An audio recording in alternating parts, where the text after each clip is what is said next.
आज हम करेंगे 9th क्लास का फिजिकल एजुकेशन का लेसन नंबर 5 और लेसन नंबर 5 का नाम है योग। योग जो है इसकी परिभाषा हम कर चुके हैं और योग का आज हम करेंगे, हमारा आज का विषय है वो है योग का इतिहास।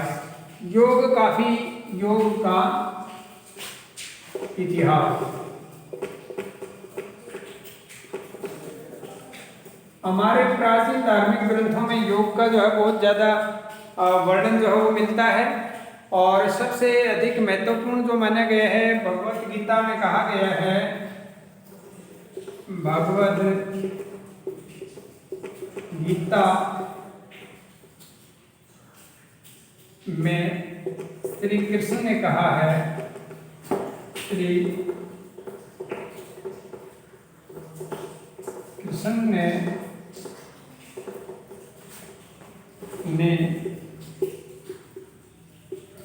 कहा है, क्या कहा उन्होंने कि योग जो है वो कर्म करने को योग बताया गया है। कर्म ही योग है, कर्म ही योग है। शिक्षा दी गई है इसमें हमें कि व्यक्ति को कर्म करना चाहिए, फल की इच्छा नहीं करनी चाहिए। इसलिए भगवत गीता के अनुसार क्या मान्यता है कि कर्म करना ही योग है। महर्षि पतंजलि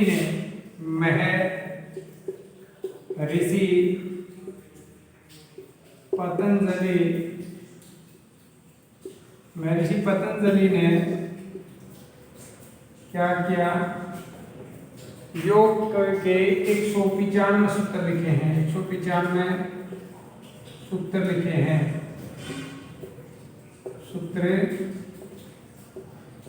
लिखे हैं, और लिखे हैं।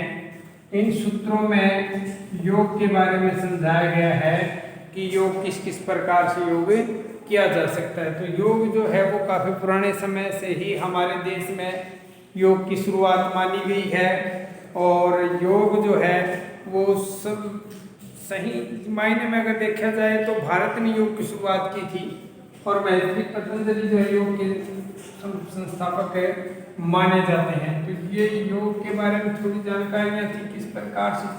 मनुस्मृति में भी योग के बारे में बताया गया है कि भाई योग जो है वो एक साधना है और योग को करने से ही हमारे जीवन में सुख समृद्धि आएगी। योग का महत्व देखिए तथा योग का इतिहास। अब क्या करेंगे, योग का महत्व।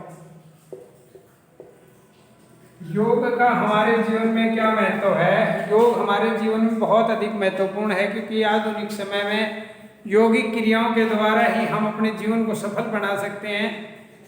21 जून 2015 को पहला अंतर्राष्ट्रीय योग दिवस भारत द्वारा मनाया गया और दुनिया के सभी देशों ने इसको अपना लिया।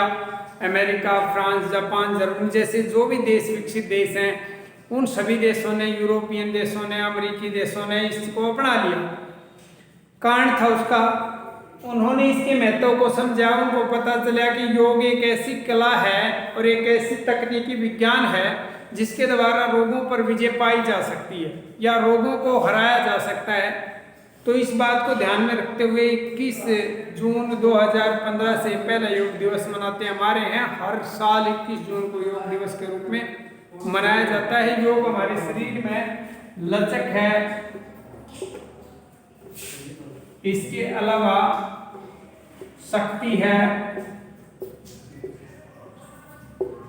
सहन क्षमता है, ये सभी गुण जो है हमारे पैदा करता है। तो योग जो है क्या पैदा करता है, शरीर में लचक पैदा करता है, शक्ति पैदा करता है और सहन क्षमता को भी बढ़ाता है। इसलिए योग बहुत ही ज़्यादा महत्वपूर्ण माना गया है। योगिक क्रियाएं करने से हमारे शरीर के बहुत सारे रोग दूर हो जाते हैं। योगिक क्रियाएं करने से हमारा शरीर निरोगा बना रहता है। हमारे ऋषि मुनियों ने काफ़ी सालों तक जीवन जिया, 100 साल तक जिंदा रहते थे। उसका मुख्य कारण योग था।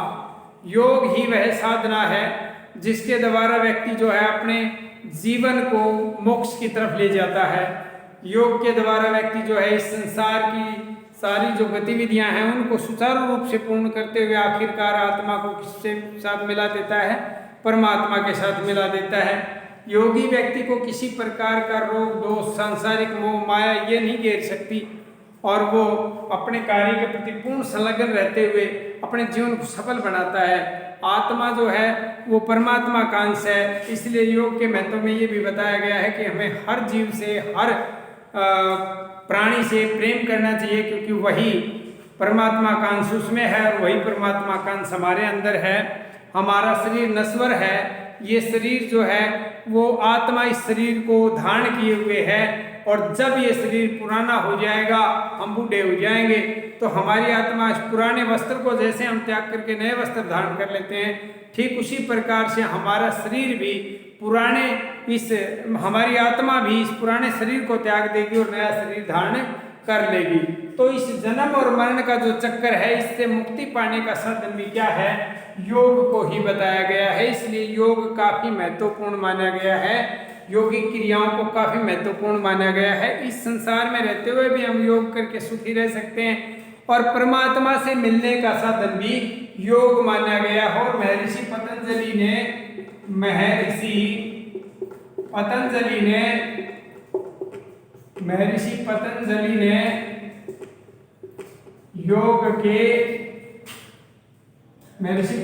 ने अष्टांग योग के बारे में बताया।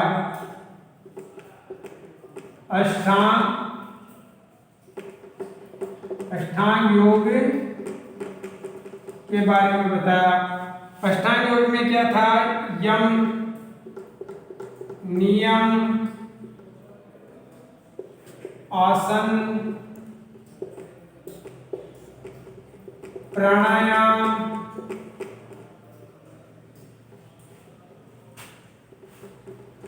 प्रत्याहार,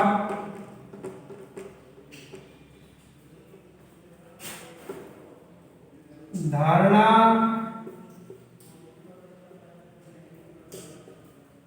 ध्यान व समाधि,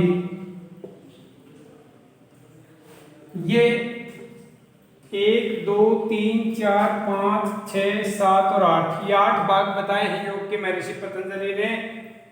यम, नियम, आसन, प्राणायाम, प्रत्याहार, धारणा, ध्यान और समाधि, इस प्रकार से अष्टांग योग में इनका वर्णन किया गया है, इनको विस्तार पूर्वक समझाया और बताया गया है। और इन चीजों का अनुसरण करते हुए आखिरी स्टेज पर हम पहुंचते हैं, वो है समाधि। और समाधि में पहुंचने के बाद क्या हो जाता है? आत्मा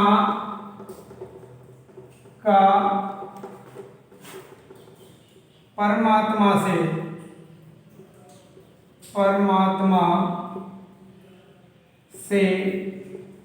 मिलन हो जाता है,